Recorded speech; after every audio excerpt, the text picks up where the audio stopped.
Sin duda alguna que el ministerio de Jesús fue de gran trascendencia para la raza humana, a tal punto que las profecías, los profetas, e incluso María fue capaz de profetizar acerca de este hermoso ministerio. Pero había una particularidad en el ministerio de Jesús, su trato con los más necesitados, a través de milagros, curaciones, sanaciones. Él nos deja un claro ejemplo cuál debiera ser también nuestra actitud para aquellos que están sufriendo y que necesitan de una mano ayudadora. En el capítulo número 7 de esta temporada, queridos amigos, queremos darle una cordial bienvenida a Lecciones de la Biblia.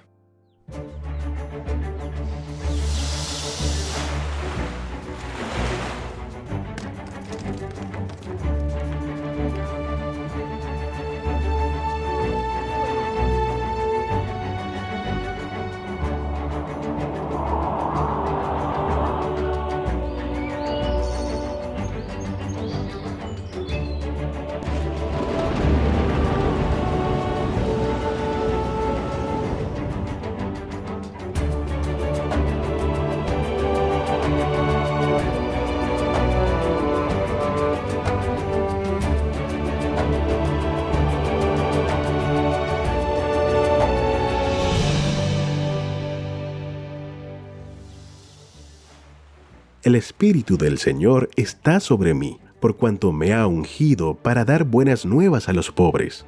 Me ha enviado a sanar a los quebrantados de corazón, a pregonar libertad a los cautivos y vista a los ciegos, a poner en libertad a los oprimidos, a predicar el año agradable del Señor.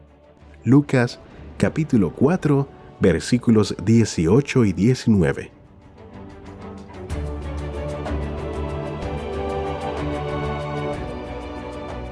Y ya estamos dando inicio, queridos amigos, un capítulo más. Sean ustedes cordialmente bienvenidos a Lecciones de la Biblia. Como decíamos, la introducción con un tema muy especial, muy medular. Precisamente estamos casi en la mitad de esta temporada. Y como siempre, en el centro está nuestro Señor Jesús. Vamos a hablar acerca de Jesús y los necesitados.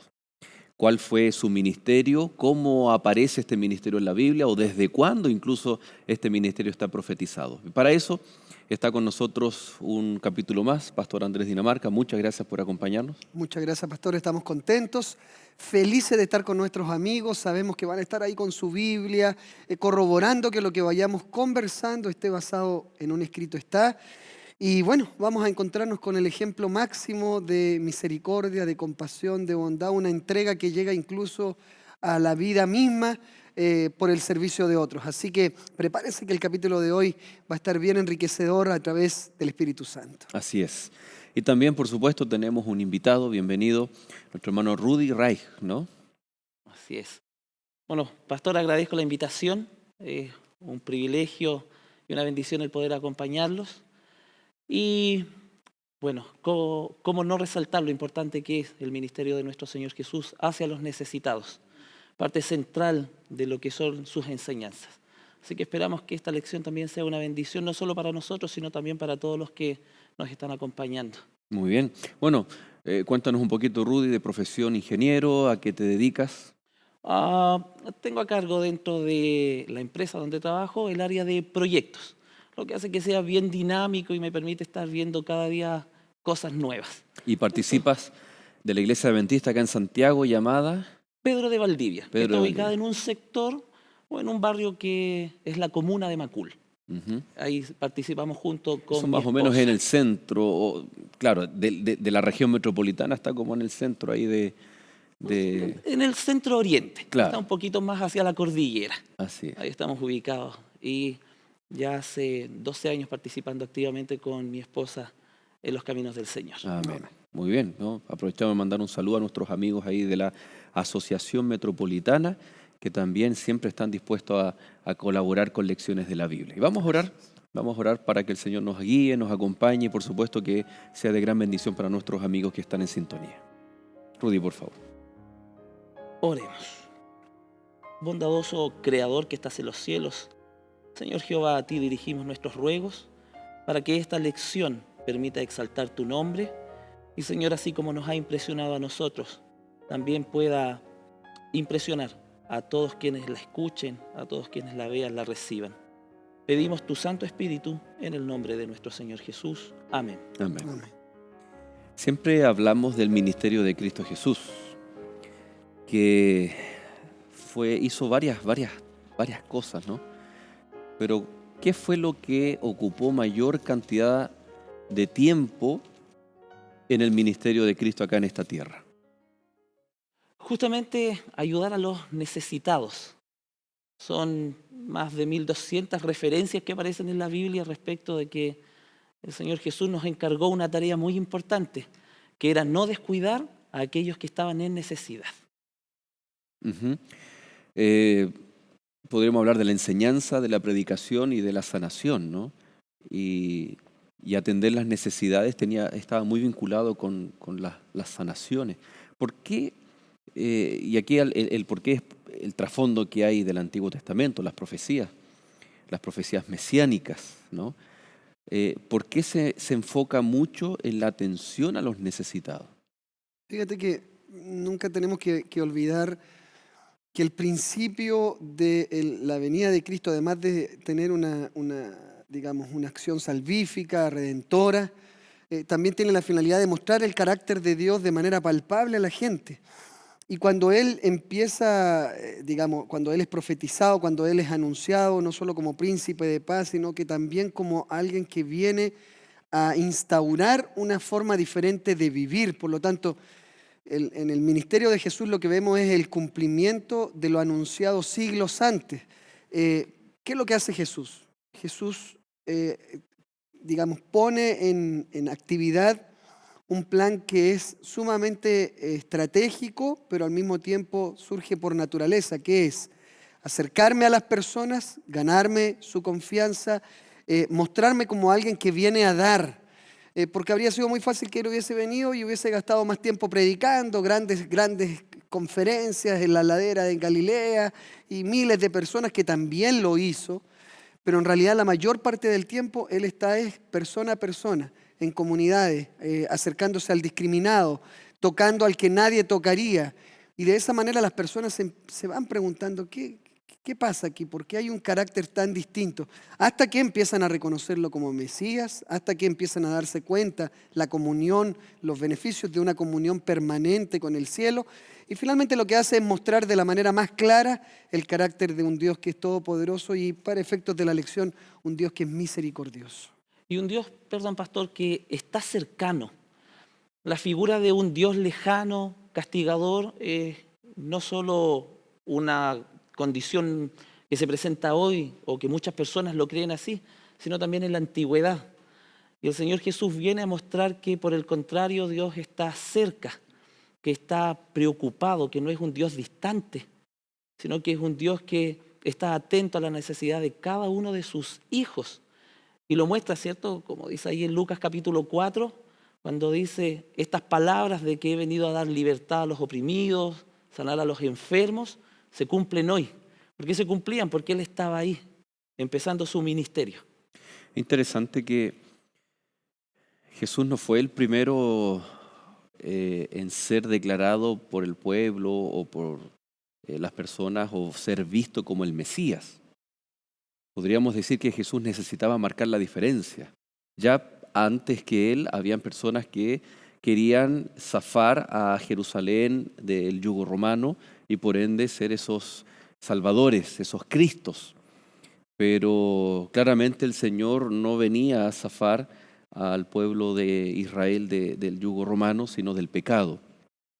Pero era necesario que hiciese una obra especial, diferente. Tal vez otros mesías o supuestos mesías podían ser capaces de enseñar, podían ser capaces de predicar, pero no eran capaces de atender las necesidades del pueblo de la forma como Cristo lo hizo, para demostrar que era el Mesías prometido y también para mostrar el carácter del Padre.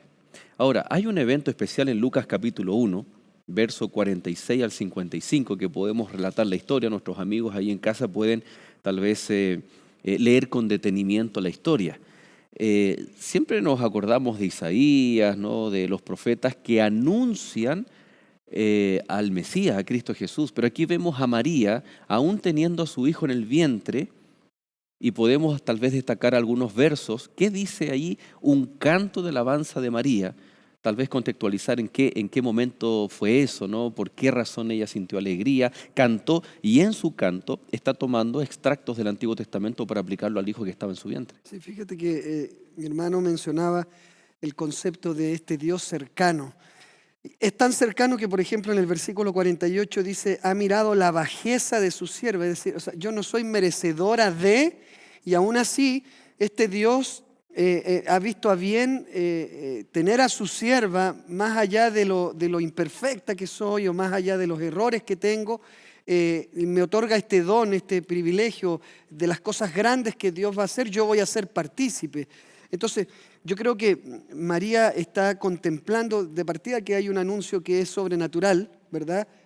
Un acercamiento sobrenatural hacia ella para el anuncio, pero ahora mientras ella está cantando, mientras ella está glorificando a Dios, está sabida de que lo que viene es un evento trascendental, digamos, hay una ruptura, de hecho, es tan trascendental el ministerio de Cristo que hay una ruptura a nivel histórico, a nivel de datación, pero no solamente eso, lo que viene es a romper un formato de vida, a enfrentarse a una injusticia social y está utilizando a seres así como yo, me siento baja, pero alabo tu nombre por este privilegio maravilloso. Y qué impactante, ¿cierto? El hecho de que ella visita a una familiar, Elizabeth, y le va a contar esto que el Señor había hecho en ella.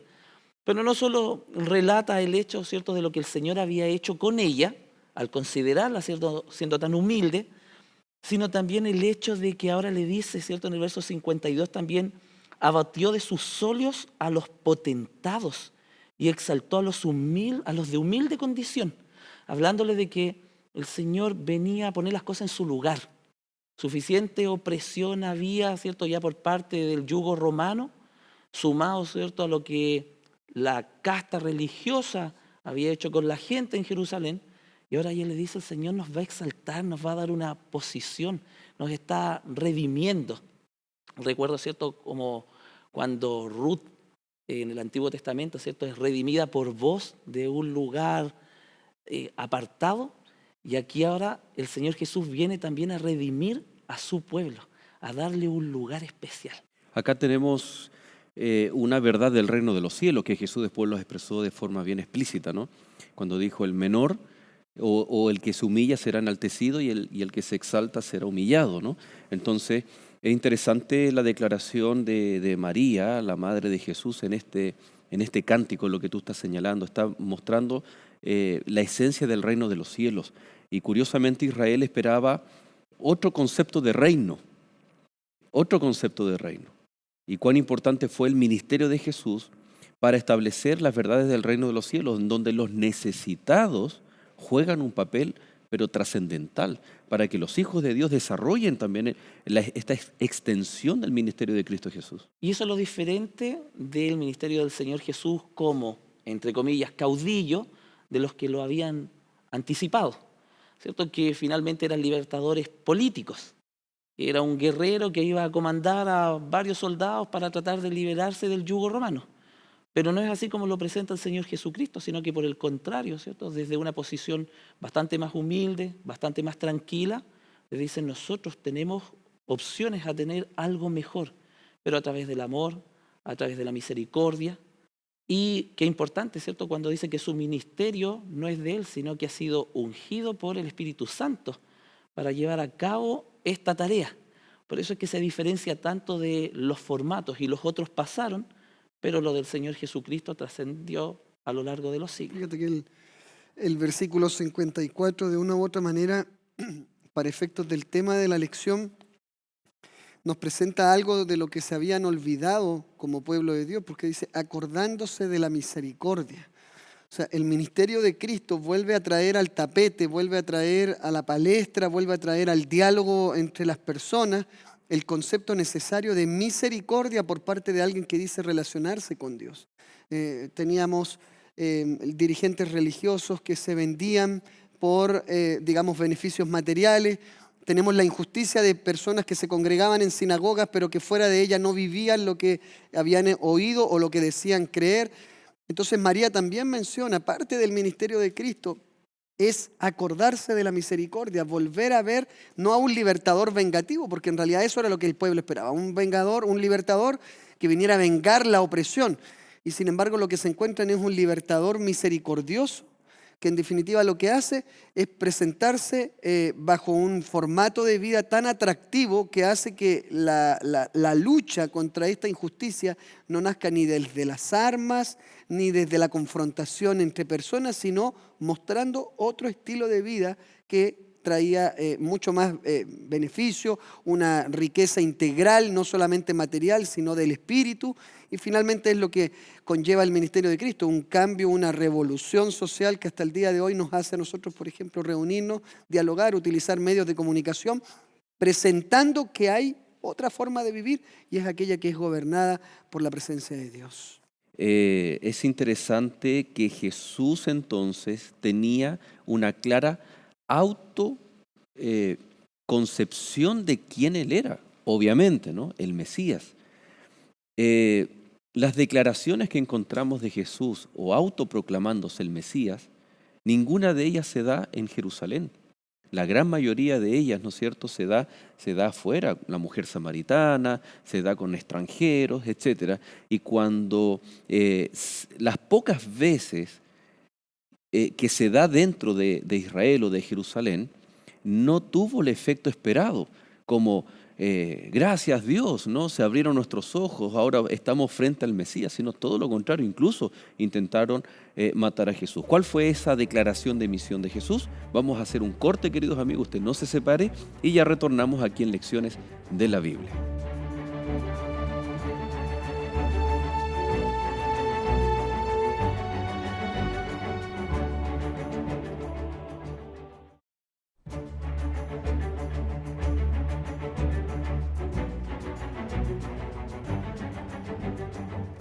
Gracias por permanecer en compañía de Lecciones de la Biblia y queremos extender un saludo a todos nuestros amigos que están allí a través de Canal Nuevo Tiempo, ya sea en sus plataformas digitales. Déjenos un mensaje, póngase en contacto con nosotros y por supuesto que estaríamos deseosos de orar por cada uno de ustedes. Estamos hablando acerca de la misión de Cristo Jesús, la misión que Él tenía especialmente para con los necesitados.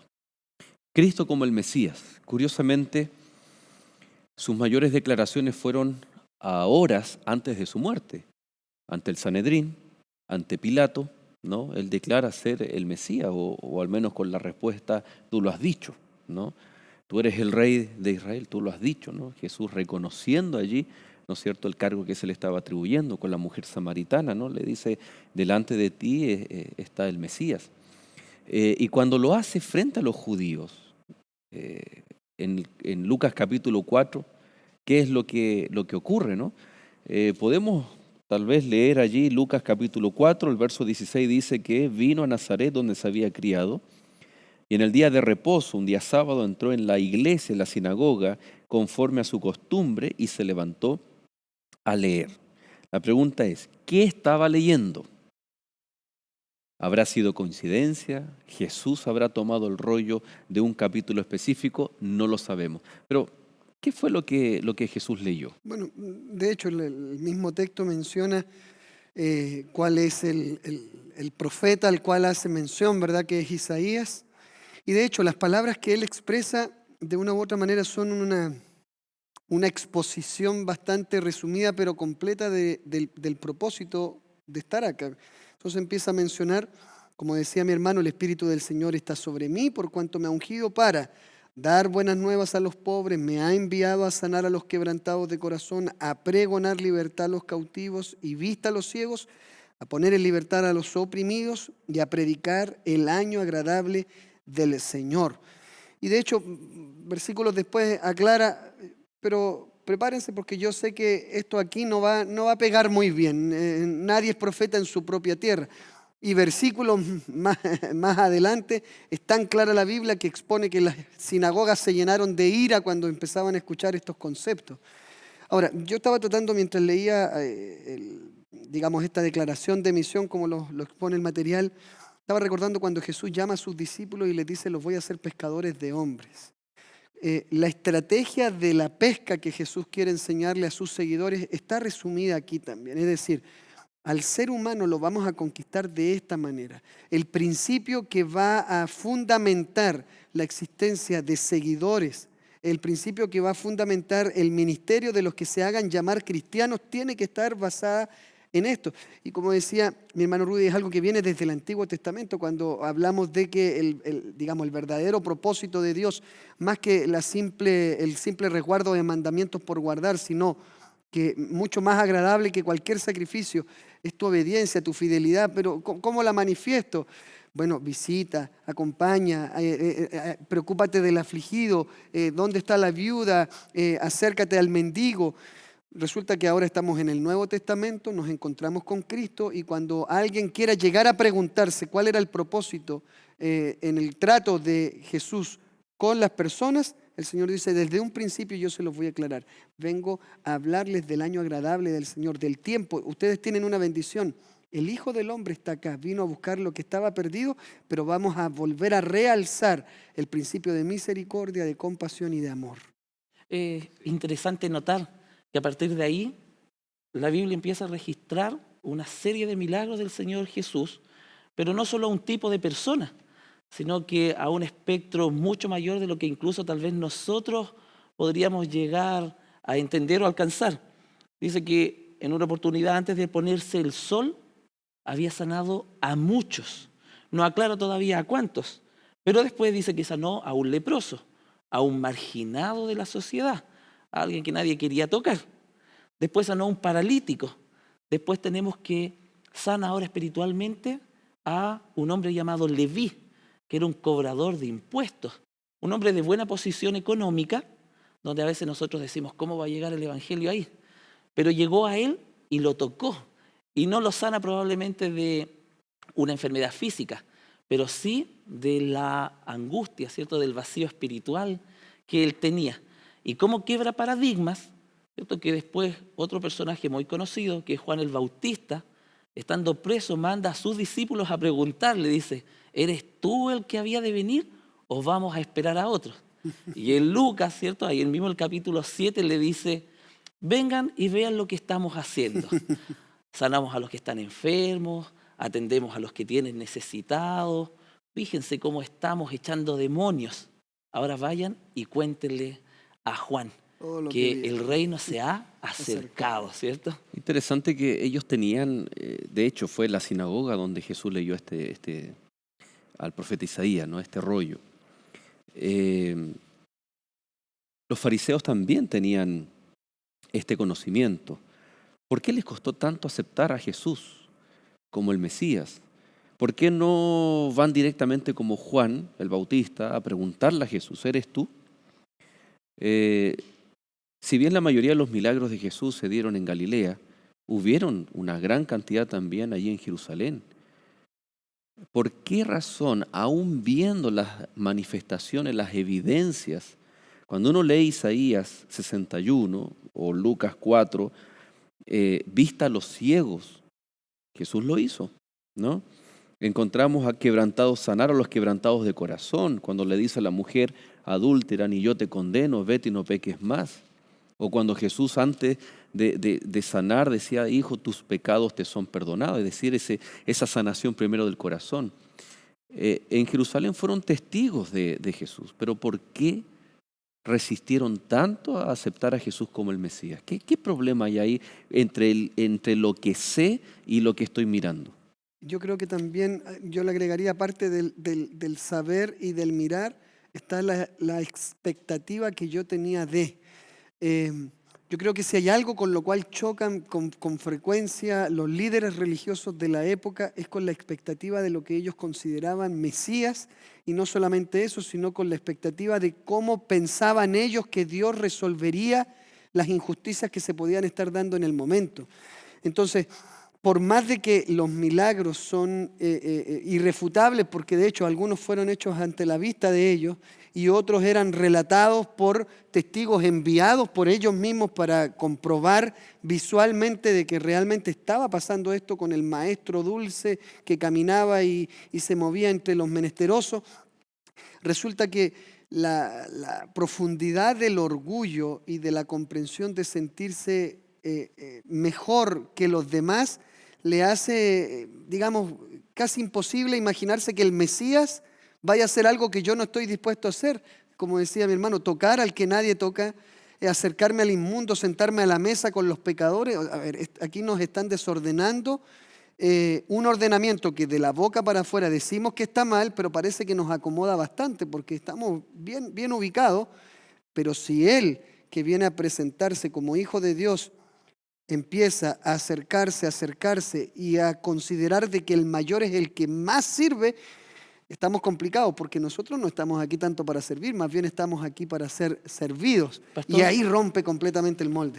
Y quiebra paradigmas, como decía usted, porque cuán dispuesto estoy a que Dios también favorezca a los que a mí no me caen bien, a los que son mis enemigos, ¿cierto? Cuando sana al siervo de un centurión, ¿pero por qué está ayudando al enemigo?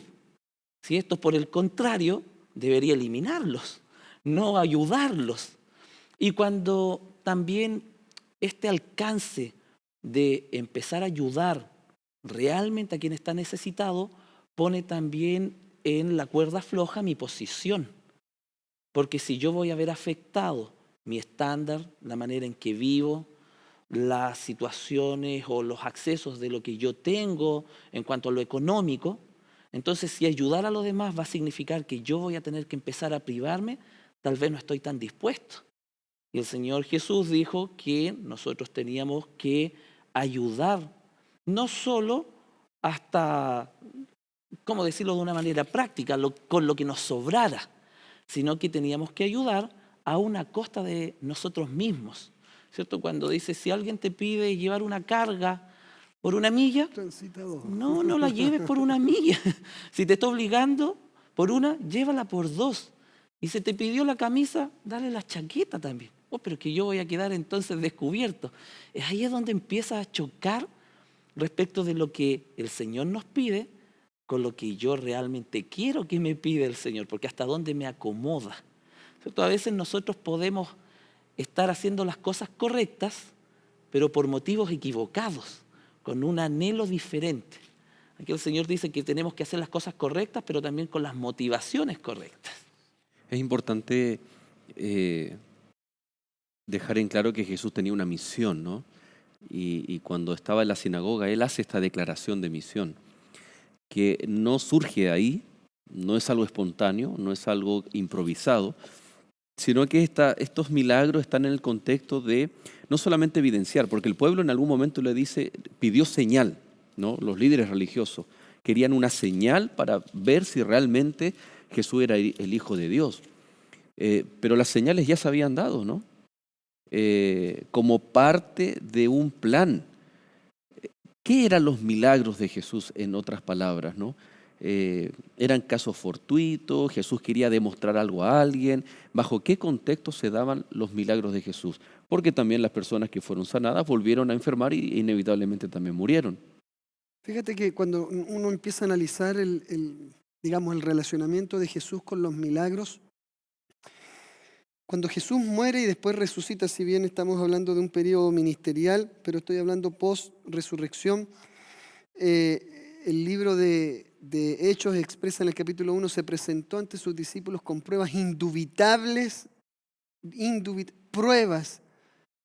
¿Por qué Jesús tendría que llegar a probar algo si Él es el Hijo de Dios, creador de cielos, creador de tierra? ¿Qué tengo que yo estar probándote algo? Pero justamente Él viene y una de las batallas por las cuales Él tiene que estar desarrollando su ministerio es justamente para poner a la vista palpable, para colocar ante la evidencia irrefutable de las personas cuál es el carácter de Dios, cuál es el poder de Dios. Ahora, los milagros son en beneficio de quien los está recibiendo, porque el Señor podría haber hecho todos los milagros desde un punto de vista público. En grandes concentraciones de personas, yo sano Y de hecho, estoy tratando de pensar muchas veces cómo se utilizan los milagros en el día de hoy. Pero Jesús no lo hace así. Jesús realiza milagros alrededor de un estanque, estando a solas. Jesús realiza milagros en casas donde hay 2 o 3 personas.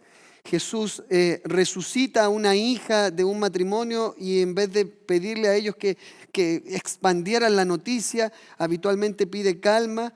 Es, número 1, un acto de misericordia, un acto de bondad. Es una manifestación del poder de Dios, del Espíritu del Señor que está sobre mí, pero al mismo tiempo es una comprobación de cómo la compasión, el preocuparse por el otro, va más allá de solamente dolerme por lo que tú estás pasando, sino ver de qué manera puedo intervenir para que tú estés mejor de lo que yo te encontré. ¿Los milagros son un medio o un fin en sí mismo? Un medio, porque el objetivo del Señor Jesús no era sanar a la gente de manera temporal o en ese instante, porque a fin de cuentas la gente, siguiendo un proceso Natural. biológico, natural, hoy entendemos por causa del pecado, iba a morir, iba a llegar a cierta edad e iba a fallecer. Pero el propósito, ¿cierto? Como lo decía antes nuestro pastor Andrés, era que cuando el Señor Jesús se acercaba a la gente con simpatía, con amor, tenía el propósito de hacerles el bien, de mostrarles que a través del amor y de, por supuesto, también la ayuda material que fuese necesaria al sanar, al dar alimento, había una perspectiva mayor, que era mostrarles una realidad atemporal que tiene que ver con la vida eterna. Porque una vez que ellos eran atendidos en sus necesidades por el Señor Jesús, los invita ahora a que los sigan. ¿Pero que los sigan a qué? A que empiecen a replicar lo que Él hizo por ellos, para que otros conozcan también las bendiciones del Señor, su misericordia, su bondad, y podamos tener, ¿cierto?, en ese contexto, al comprender nuestra situación de pecado, de que Él es nuestro Salvador, ahora acceso a una vida que no solo depende de lo que podamos vivir en esta tierra, sino de una promesa de una vida sin dolor, ni clamor, ni llanto. En Mateo capítulo 12, ¿cierto?, en el verso 21 dice que cuando hablaba del siervo escogido, después de dar las características de él, ¿cierto?, donde decía primero el verso 18, vuelvo un poquito, dice: he aquí mi siervo a quien he escogido, mi amado en quien se agrada mi alma. Pondré mi espíritu sobre él y a los gentiles anunciará juicio. Pero ese juicio no era un juicio de castigo, sino que un juicio de esperanza, porque después en el verso 21 dice que en su nombre pondrá a los gentiles su esperanza, en el nombre del Señor Jesús. ¿Una esperanza de qué? ¿De que iban a mejorar ahí solamente por un rato? No, sino que su esperanza de que iban a tener una vida plena y completa, pero en el Señor. Es interesante que Jesús se preocupaba no solo de lo físico, sino también de lo espiritual. Y ese era el fin, ¿no? Que las personas pudieran alcanzar la salvación. Y siempre resuena la frase cuando el Señor a un paralítico le dijo: hijo, tus pecados te son perdonados. O cuando la mujer toca el borde del manto de Jesús, Él se da vuelta y pregunta: ¿quién me ha tocado? Pero estaba buscando ese toque de fe, ¿no? Que siempre hablamos de esa actitud de la mujer. ¿En qué contexto nosotros ahora también debemos ver las oraciones, las peticiones, los milagros? Dios también es capaz de hacer milagros ahora.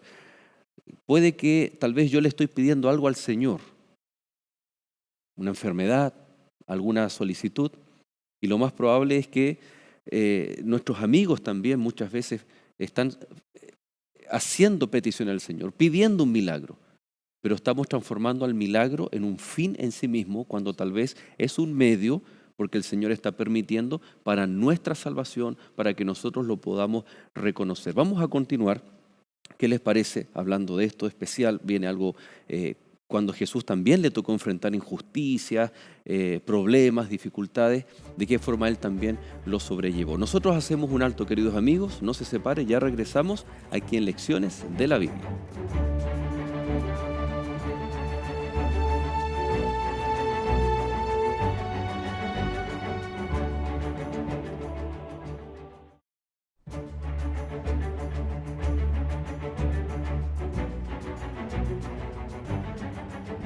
¿Te imaginas que el agua del mar se transformara en sangre, que el sol aumentara su calor y quemara a los hombres como fuego, y que te salieran úlceras malignas en el cuerpo?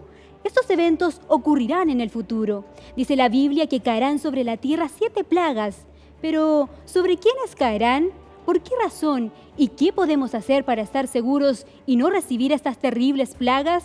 La respuesta la encontrarás en esta revista estudio llamada Apocalipsis. Para solicitarla, llama a los números que aparecen en pantalla o escríbenos a nuestro correo electrónico y la recibirás de forma totalmente gratuita.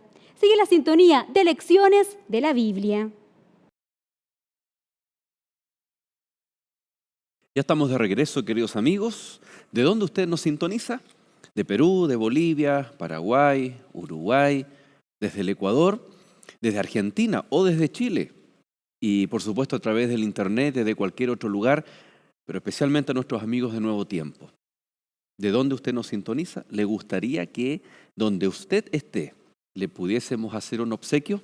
Bueno, Pastor Andrés, Escuela Bíblica Nuevo Tiempo tiene un lindo material preparado, o varios, no uno, varios materiales para nuestros amigos. ¿Dónde tienen que llamar? ¿Dónde tienen que escribir? ¿Cómo hacer para gratuitamente recibir estos lindos materiales? Sí, fíjate que es un obsequio que en todo el sentido de la palabra lo es, porque es gratuito, es un obsequio enviado con amor y sobre todo que va a traer ricos beneficios para tu vida. Estamos hablando de los materiales que la Escuela Bíblica tiene, que no son otra cosa sino lecciones de estudio en diferentes temáticas. Tú puedes llamar a los teléfonos que van apareciendo en las diferentes publicidades y que tienen la finalidad de que tú sepas de que hay un departamento dentro de nuestro canal que tiene la finalidad de compartir la palabra de Dios de manera didáctica, materiales que vienen en calidad de impresión, de colorido, pero más que todo de contenido que de verdad te van a hacer muy bien para la vida familiar, para ir conociendo un poco más de la palabra de Dios. Y si ya tú aceptaste a Cristo como Salvador, pero a veces tienes dudas con las profecías, Daniel, Apocalipsis, hay una gama linda de materiales que va a ser maravilloso. Mira, lo que te invito es que llames al número que corresponde a tu país y digas, ¿saben? Yo quiero recibir un curso, ¿cuál me recomiendan? O si ya escogiste uno, lo pidas, lo vamos a enviar a tu casa y ojalá que puedas llegar a alguna de nuestras iglesias anfitrionas y participar también de una clase bíblica Nuevo Tiempo. Así que están todos cordialmente invitados. Así es, ¿no? Hay muchos lugares donde se están haciendo clases bíblicas Nuevo Tiempo, iglesias, universidades, donde hay un grupo de personas reunidas con el material de escuela bíblica, se echa a andar ahí una escuela bíblica, ¿no? Cuando era pequeño, de hecho hasta el día de hoy acá en Chile los canales en Semana Santa muestran la misma película, ¿no? Éxito, taquilla, Jesús de Nazaret. Y recuerdo cuando era niño, me daba impotencia ver esa escena cuando Jesús es llevado al Sanedrín, es expuesto, le preguntan, ¿eres tú el Mesías? Más aún cuando él estaba siendo castigado, golpeado, azotado, llevado hacia la cruz. Y en la mente de un niño decía, ¿por qué no se defiende? Cuando el pueblo escoge a Barrabás, cuando Pilato le dice, ¿a quién queréis que os suelte? Y uno dice, y el pueblo se olvidó de todo lo que Cristo hizo. Cuando veíamos o comenzábamos esta temporada, hablábamos de la creación, de aquel Dios creador preocupado por este mundo perfecto y el pecado arruinó y aún así Él echa a andar un hermoso plan para restaurar y ese plan tiene que ver con la preocupación de Dios por los necesitados, por nosotros. ¿Cómo vivió entonces Dios a través de Jesucristo la injusticia social? Como cuando nos daban ganas de ¿por qué no hace algo? ¿No? ¿Será que Dios también eso lo vivió en carne propia a través de Cristo Jesús? Bueno, de hecho, en todo lo que relataba, hay una manifestación, digamos, palpable, más allá de que estamos hablando de un Dios que es omnisapiente y omnisciente, ¿verdad? Pero en ese aspecto del sentir de la injusticia humana, no hay peor, digamos, manifestación que aquel que no pecó, que era sin mancha, que más encima su ministerio no es para beneficio propio, sino que es para los mismos que ahora lo están juzgando, y no solo juzgando, sino que lo están golpeando, y no solo golpeando, sino que finalmente lo matan, en realidad es la exposición más clara de la condición a la que la humanidad llega. Entonces, se chocan no solamente la justicia con la injusticia, sino el acto más profundo de misericordia con probablemente el acto más injusto de odio y de rechazo. Por más de que uno sepa que desde el principio, y lo veíamos en el bloque anterior, desde el principio Jesús sabía que no sería bien recibido por la gente de su tierra, por más que haya sido anunciado, el hecho de ahora estar viviendo esa experiencia indudablemente es un choque para el cielo. Hay un canto que a mí siempre me conmueve bastante, que dice que pudo haber llamado a miles de ángeles, pero en realidad ni siquiera se necesitaban miles, porque un ángel que hubiera recibido la autoridad para venir a poner las cosas en su lugar, bajo la lógica humana, habría bastado. Pero nadie de toda la hueste angélica recibió autoridad porque ese momento tenía que ser efectuado. Pero el hecho de que estuviese profetizado y de que fuese una necesidad por el acto redentor que conlleva, no quita la trascendencia para que Dios pueda palpar en lo más cercano, en lo más íntimo, hasta dónde había llegado la condición de injusticia y de venganza y de violencia entre los seres humanos. Al entender nuestra situación tan desamparada en las manos del pecado, Él decide entregarnos lo más valioso. Es la muestra de amor más sublime, ¿cierto? Dice, de tal manera amó Dios al mundo en Juan 3:16, que nos dio a su Hijo, para que la muerte que nosotros debemos sufrir por causa del pecado, aquel, como decía nuestro pastor Andrés, que no pecó, que no hizo ningún mal, sino que por el contrario se esforzó al máximo por traer una mejor vida, esperanza al pueblo, ¿cierto?, a sus hijos, es finalmente muerto en una cruz. Entonces son sentimientos que se contraponen de un extremo al otro. Por un lado está la máxima manifestación de amor, pero por otro lado también este tremendo dolor de sentir en carne propia cómo aquel que no merecía un final en primera instancia de ese tipo, que era la muerte, fuera crucificado y con dolores y ultrajes que nosotros no logramos imaginar. Fíjate que, bueno, los que me conocen saben que me emociono muy fácilmente, y recién mientras hablaba el hermano Rudy sobre este Dios que contempla a su hijo sufriendo, justo antes de venirme al estudio para el programa, estaba acostado con mi hijito, y mientras el hermano hablaba del sufrimiento de Cristo y este Dios que está palpando, trataba de imaginarme a mi hijo sufriendo, gritando, probablemente no en la misma actitud del cordero que no gimió ni expresó, sino viendo a mi hijo Andrés, que tiene 3 años, sufriendo para que Rudy pudiese ser salvo, o cualquiera de los que está aquí en el estudio. Y de verdad que estuve a punto de ponerme a llorar, porque en la práctica yo llego a la comprensión de que el nivel de amor de Dios por mí y el nivel de amor de Dios por la humanidad es lo que conlleva la amplitud de la misericordia. Nosotros no podemos esperar ser una iglesia misericordiosa y compasiva si no aprendemos a amarnos. Y cuando me imaginaba ver a mi hijo sufrir para beneficio de otro, y que más encima ese otro ni siquiera lo contemple con ojos de gratitud, sino que más bien anhele verlo sufrir, yo creo que lo único que llega a permitir ese acto de sacrificio es un nivel de amor que ojalá en algún momento nosotros podamos llegar a asemejarnos a ese principio. Por eso es que cuando Jesús ora por sus discípulos, si hay un concepto que Él repite permanentemente, además del de la unidad, es el amor, que se amen, que se amen, que se amen. Porque lo que hace que nosotros nos transformemos en personas misericordiosas, que podamos tener una actitud compasiva, es amar. Cuando yo amo, me duele verte mal.